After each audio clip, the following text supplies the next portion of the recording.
So I'm Murray Newlands. I'm here with Walter tonight. We're going around the city. He's one of, on a boat, he's one of New York's finest, one of New York's most decorated police officers ever.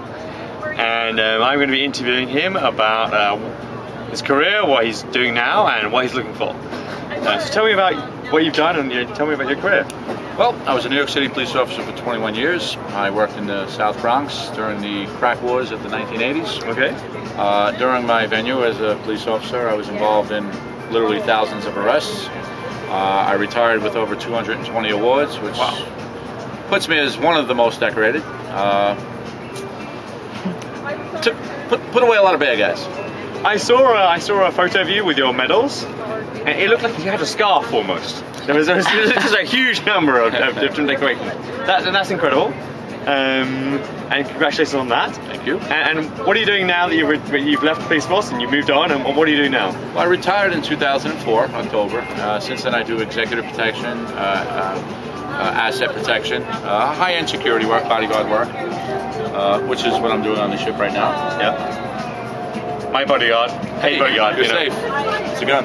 I'm that famous. I need a bodyguard. And what are you looking for? Well, currently I'm staying in the executive protection field. Also, I'm looking to do some speaking on my career. Also, the history of the New York City Police Department.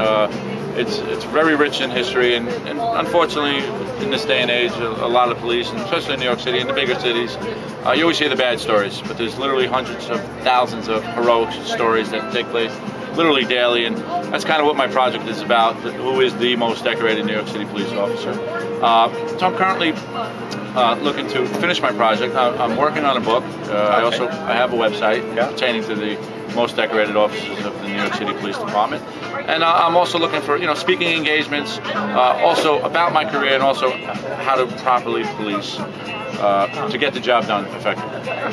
What's one of the crazy things that's happened to you during your career? What's something that not only people know, but there's like a random thing that happened? Well, I'll tell you what, I fought with a lot of big guys, a lot of bad guys, a lot of guys with big guns, bad guns. I had an incident once where I arrested a drug dealer, and his stash of drugs was in his freezer. Okay. Which I thought was pretty interesting, and I said, like, hey, cold cash type of thing, and everybody got a kick out of it. Well, as I'm looking into his apartment, there was an oven in his living room. So I figured, hey, there's going to be more stash there. Yeah. Well, I opened up the oven and a rat jumped out. And let me tell you, I can deal with bad guys, criminals, and guns and stuff like that, but I don't do rats. And that, needless to say, I aged a few years. You heard it here. New York cops don't do rats. Okay, Walter, thank you very much. My pleasure. Thank you. Thank you.